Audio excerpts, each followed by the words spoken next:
Salutations les fans de catch, c'est parti pour les pronostics pour SummerSlam. Allez, on démarre les pronostics avec Logan Paul contre The Miz dans un match simple. Après la trahison de The Miz, Logan Paul a envie de se venger et je vois Logan Paul simplement remporter sa victoire, d'autant plus qu'il vient de signer un contrat avec la WWE et il n'a pas encore catché son tout premier match. De mémoire, il n'a pas encore catché, si je dis pas de bêtises. Ça va être son premier match directement en pay-per-view. Je vois mal perdre contre The Miz. Donc à mon avis, Logan Paul va tout simplement river les épaules de The Miz et va réussir à prendre sa revanche. Donc victoire de Logan Paul. Deuxième match, Pat McAfee contre Happy Corbin dans un match simple. Et on l'a vu dans les derniers épisodes de SmackDown, c'était Happy Corbin qui sortait à chaque fois vainqueur de ces petits duels. Alors certes, il les prenait tout le temps par derrière, mais il sortait un peu plus vainqueur que Pat McAfee. Et dans le match, à mon avis, à SummerSlam, ça va être Pat McAfee qui va tout simplement remporter la victoire contre Happy Corbin. Je pense qu'il va tout simplement l'humilier et le battre. Donc victoire de Pat McAfee. Troisième match, Liv Morgan contre Ronda Rousey pour le titre féminin de SmackDown. Alors pour ce match là, je vois une Liv Morgan tout simplement battre Ronda Rousey parce que je la trouve beaucoup plus sûre d'elle. Au niveau de ses enchaînements d'attaque, elle est beaucoup plus tranchante qu'auparavant.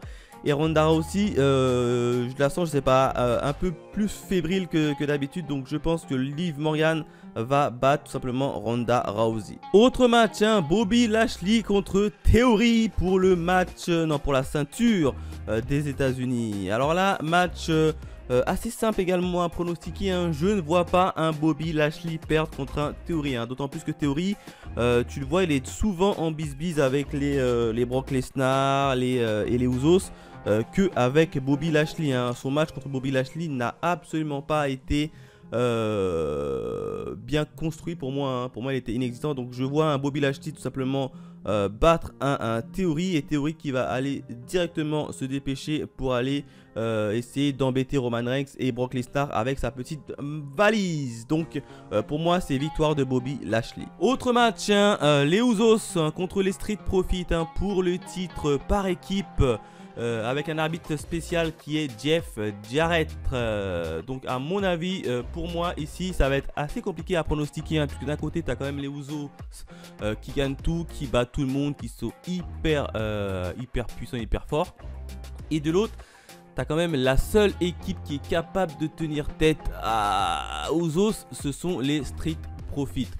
Donc pronostic très compliqué, mais je pense que pour moi c'est l'occasion idéale pour les Street Profits de remporter la victoire, d'autant plus qu'il y a un arbitre spécial. Donc l'arbitre, j'espère qu'il va pas, logiquement il sera neutre. Donc pour moi je vois quand même une victoire des Street Profits qui vont enfin arracher les titres des mains des Usos. Donc victoire des Street Profits. Autre match, Bianca Belair contre Becky Lynch pour les titres féminins de Raw. Match assez intéressant puisque ça va être la revanche en quelque sorte de SummerSlam pour Bianca Belair. Bon, bien qu'elle a déjà pris sa revanche puisqu'elle a récupéré le titre, mais là ça va se passer à SummerSlam.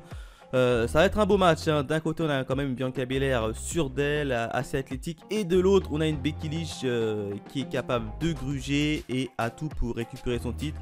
Ça va être un beau match. Et au niveau des pronostics, personnellement je pronostiquerais la victoire de Bianca Belair. Je pense que Bianca Belair va conserver son titre, comme ça va amener Becky Lynch à aller enquiquiner une autre superstar. Donc victoire de Bianca Belair. Autre match, Steph freaking Rollins contre Riddle dans un match simple. Là aussi ça va être un excellent et beau match, enfin je l'espère. Alors au niveau des pronostics, d'un côté on a un Riddle qui gagne tout, bon excepté le titre contre Roman Reigns où il a malheureusement pas pu le vaincre. Et d'un autre côté on a un Steph Rollins, un peu comme Becky Lynch d'ailleurs, un peu comme sa femme, prêt à tout pour remporter la victoire. Donc ici je vois quand même une victoire de Riddle face à Steph Rollins, qui à mon avis voudra prendre sa petite revanche. Donc victoire de Steph Rollins. Enfin, le dernier match, Roman Reigns contre Brock Lesnar pour le titre incontesté dans un Last Man Standing match. Le dernier homme debout. Match également très attendu, très intéressant. Alors, j'ai pas pour habitude d'aimer les Last Man Standing parce que c'est assez long au niveau du comptage, parce qu'il faut que l'arbitre quand même compte jusqu'à 10 et je trouve ça un peu long quand il arrive jusqu'à 7, 8, 9. Pour moi, c'est trop long. Du coup, je suis pas trop fan de ce genre de stipulation. Mais en tout cas, le match est très prenant, d'autant plus que on a un Theory qui est à la mallette et qui a dit à plusieurs reprises venir enquiquiner n'importe quel vainqueur. Alors en termes de vainqueur d'ailleurs, on en parle. D'un côté on a du Roman Reigns qui gagne tout, on sait il est puissant, il est là, toujours présent. Et de l'autre on a quand même un Brock Lesnar qui est assez puissant mais qui n'arrive pas quand même à battre un Roman. Et là, sur ce coup, je vois bien, moi, un petit déroulement, comment ça va se passer. Je vois un Brock Lesnar qui va battre un Roman Reigns. Du coup, Brock Lesnar va tout simplement gagner le titre. Et tout de suite après, Theory va venir et va tenter d'utiliser sa mallette. Et je pense que Roman, voyant ça, va tout simplement aider Theory à battre Brock Lesnar. Du coup, Theory va récupérer le titre incontesté et Roman, bien évidemment, va demander une petite compensation, la revanche entre Roman et Theory pour le titre après qu'il ait aidé. Tout simplement à récupérer les titres aux mains de Brock Lesnar. Donc voilà à peu près comment moi je le vois. Donc c'est un peu tordu au niveau de mon explication. Mais je vois un Brock Lesnar dans un premier temps battre Roman Reigns. Donc c'est Brock Lesnar qui va sortir vainqueur. Puis ensuite c'est Theory qui va rafler le titre aux mains de Brock Lesnar. Donc voilà à peu près mes pronostics. Voilà au niveau de mes pronostics pour SummerSlam. N'hésitez pas à liker la vidéo si vous l'appréciez, à la partager et à me laisser vos pronostics dans les commentaires. Quant à nous, on se retrouve très vite pour de nouvelles aventures. Allez, bye les fans de catch.